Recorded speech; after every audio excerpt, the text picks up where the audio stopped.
अस्सलाम वालेकुम आदाब। मैं हूं साहल कुरैशी। दोस्तों, क्या संभल के एएसपी रहे अनुज चौधरी, क्या जेल जाने का उनका वक्त आ चुका है?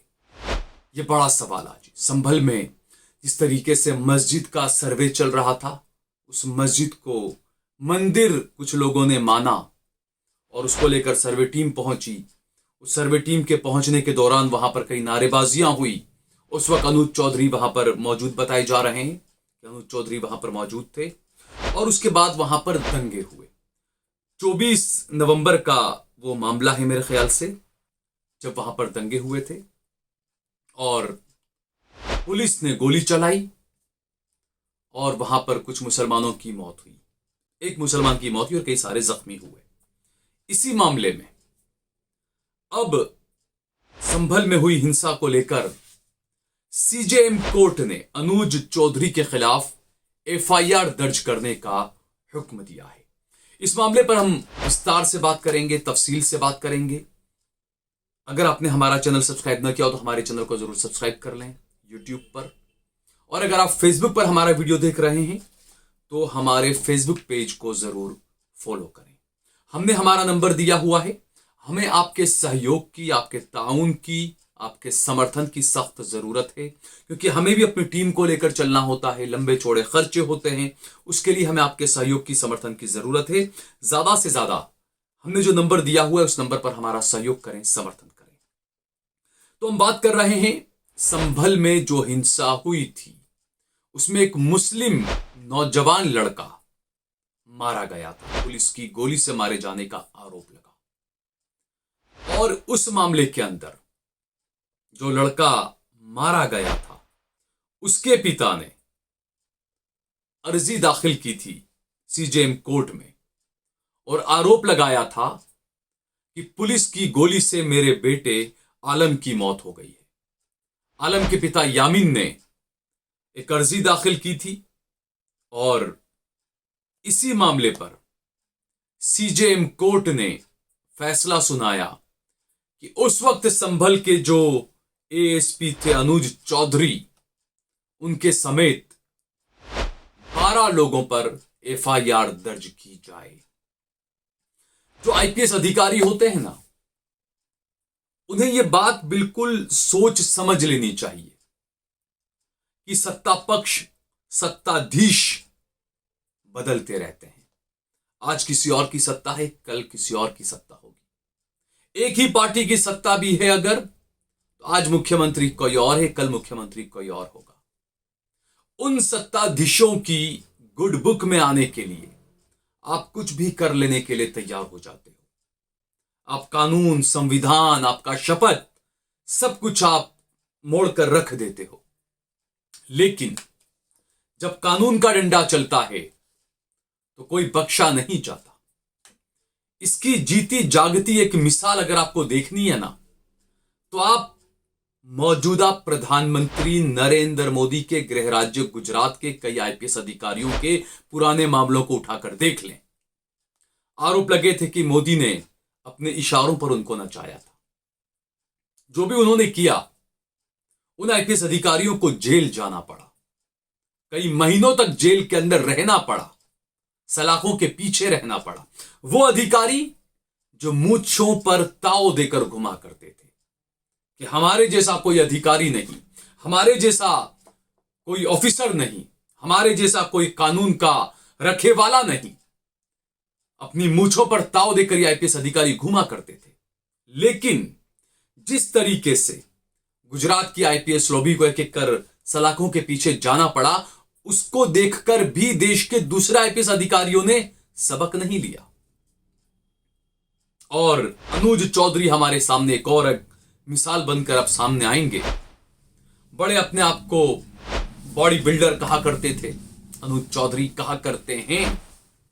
संभल में जब दंगे हुए तो इनका जो रोल था वो काफी मशकूक रहा है, शक के दायरे में इनका रोल रहा है।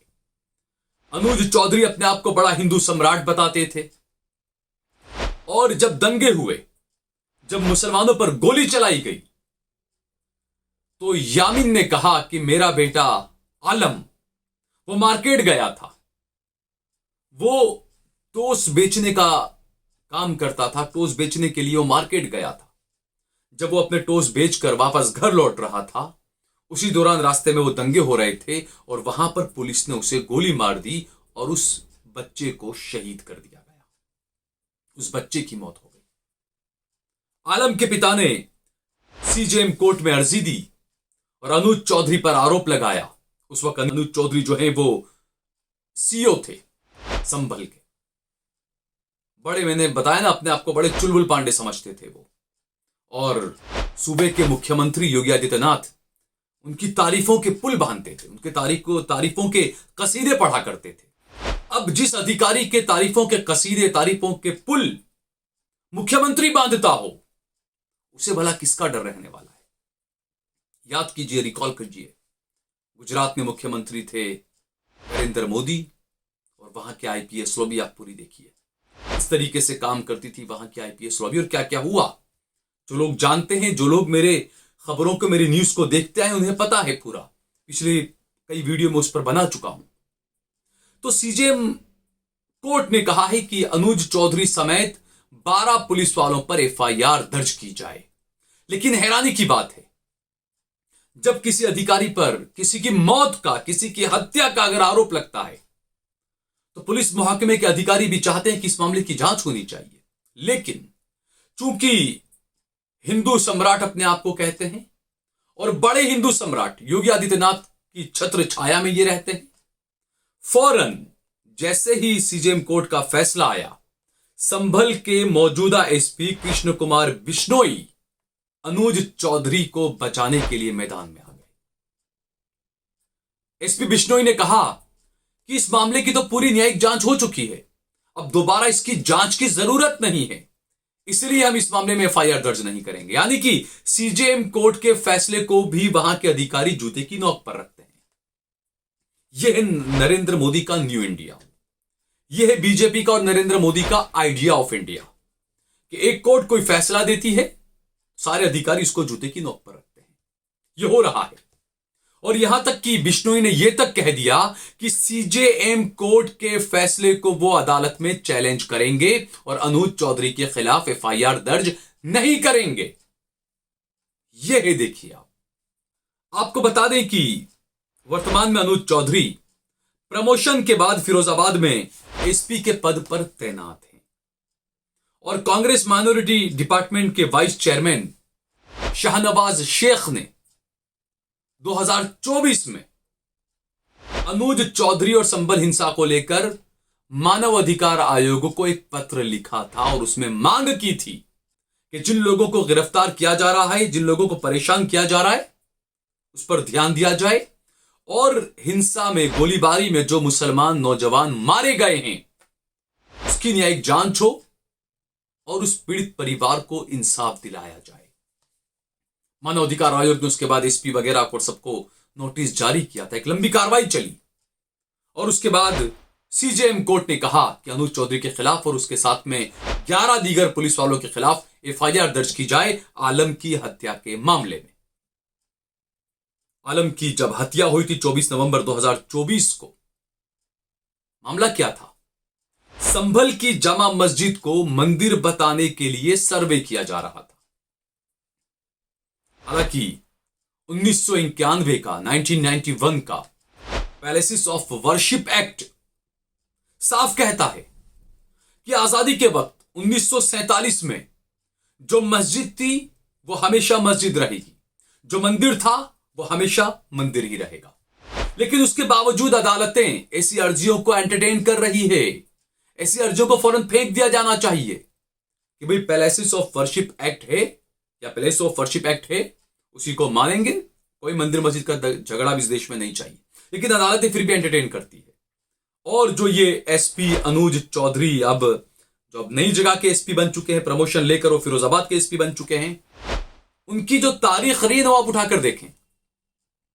दंगों के वक्त उन्होंने मस्जिद में अजान को लेकर परेशानी की, जुमा पढ़ने जब जाते थे तो उसमें अनुज चौधरी ने काफी वो किया, और जब मुहर्रम का जुलूस निकालने का मामला आया तब भी अनुज चौधरी ने काफी सारी गाइडलाइनें जारी कर दी।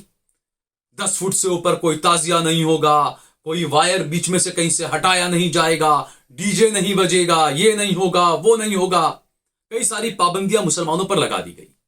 लेकिन जब होली आई तो यह अनुज चौधरी हिंदुत्व का चोला पहनकर आ गया। हाथ में गदा लेता है, कावड़ियों को केले खिलाता है, डीजे बजते हैं कावड़ियों में। और होली पर कई सारी मस्जिदों को कपड़े से, पर्दे से ढक दिया जाता है। अनुज चौधरी ऑर्डर देते हैं, ढक दिया जाएगा भाई। और कभी तिलक लगाकर, कभी अपने कंधे पर गदा रखकर अनुज चौधरी खुद को हिंदू बताता है। जबकि जो अधिकारी होता है, जो पुलिस वाला होता है, जो आईपीएस अधिकारी होता है, वो उसका धर्म जो होता है वो इंसानियत होती है। उसका धर्म जो होता है वो संविधान होता है। आप हिंदू आईपीएस ऑफिसर हैं, आप मुस्लिम आईपीएस ऑफिसर हैं, आपके धर्म को आप अपने दिल तक रखें, अपने घर तक रखें आप।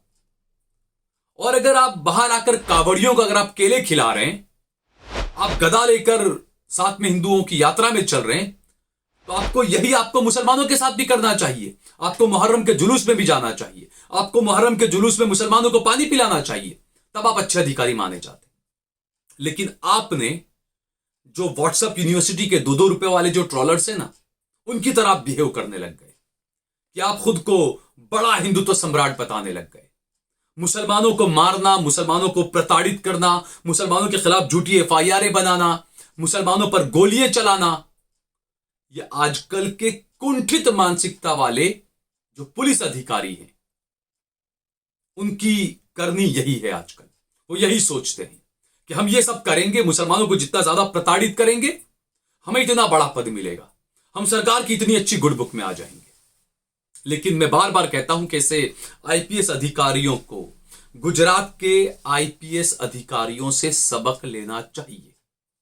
हालांकि वो बात अलग है कि जैसे बाबू बजरंगी ने बताया था कि नरेंद्र मोदी जी ने हमको कहा था, दंगे करने वालों को कहा था कि हम जज बदलवा कर आप लोगों को बाहर छुड़वा देंगे, हम आप लोगों को रिहा करवा देंगे। भले ही गुजरात में जिन पर कलंक लगा, जिन आईपीएस अधिकारियों पर, जो जेलों में रहे, सलाखों के पीछे रहे, एक एक करके वो सब बाहर आ गए, रिहा करवा दिया गया उनको। लेकिन उनको परेशानी तो हुई, जेल तो उन्हें जाना पड़ा। ये तो अच्छा है, उनके नसीब अच्छे थे कि नरेंद्र मोदी प्रधानमंत्री बन गए, तो उन सबको क्लीन चिटें मिलती गई। अगर नरेंद्र मोदी प्रधानमंत्री नहीं बनते या आगे, क्योंकि जांच की जो तलवार होती है ना दोस्तों, वो हमेशा लटकती रहती है। मैं इसीलिए कहता हूं कि सत्ता पक्ष में जो बैठा होता है, सत्ताधीश जो होता है, उसका आना जाना लगा रहता है, वो आता है जाता है। किसी की भी सरकार होती है, कोई नया प्रधानमंत्री, मुख्यमंत्री, ये सब बदलते रहते हैं। लेकिन जो अधिकारी होते हैं सरकारी, आईपीएस अधिकारी, आईएएस अधिकारी, पुलिस अधिकारी जो होते हैं, एक लंबा जीवन होता है उनका, 25-30 साल की, 40 साल की उनकी नौकरी होती है। उसमें कई सारी सरकारों को आता जाता देखते हैं। और अगर वो गलत करते हैं, संविधान को उठाकर ताक पर रख देते हैं अगर, तो फिर जेल की सलाखों के पीछे जाने से उन्हें कोई नहीं बचा सकता। अब देखते हैं कि अनुज चौधरी जो अपने आप को बड़ा हिंदू सम्राट बताते फिरते थे, सीजेएम कोर्ट के फैसले के बाद अब योगी सरकार क्या करती है और उत्तर प्रदेश की पुलिस क्या करती है, पूरे देश की नजर इस पर रहेगी कि उन लोगों के लिए हिंदुत्व सर्वे सर्वा है या संविधान सर्वे सर्वा है। फैसला क्या संविधान से होगा या आस्था और हिंदुत्व पर होगा। इस मामले में हम सभी की नजरें टिकी हुई है। और जो मेरे हिंदू भाई हैं, उन्हें भी इस बारे में सोचना चाहिए। गलत का साथ देना, आपके किसी भगवान ने भी नहीं कहा आपको कि आप गलत का साथ दें। आप चाहे जिस भगवान को मानते हो, आप कृष्ण को माने, आप राम जी को माने, आप हरिश्चंद्र, किसी को भी माने आप, कोई भगवान ये नहीं कहता कि आप गलत का साथ दें। हर भगवान ये कहता है कि अगर कहीं गलत हो रहा है तो आपको गलत इंसान के खिलाफ आवाज उठानी होगी। आपको न्याय दिलाने के लिए न्याय मांगने वाले के साथ खड़े रहना पड़ेगा। यह हर धर्म कहता है। तो मेरे हिंदू भाइयों को भी इस बारे में सोचने की जरूरत है। अगर आपको ये वीडियो पसंद आया हो तो इस पर कमेंट करें, इसे लाइक करें, इसे ज्यादा से ज्यादा शेयर करें। और अगर आपने हमारा चैनल सब्सक्राइब न किया हो, फॉलो न किया हो, तो जरूर हमारे फेसबुक पेज को फॉलो करें और हमारे चैनल को यूट्यूब पर सब्सक्राइब करें। जय भारत, जय हिंद।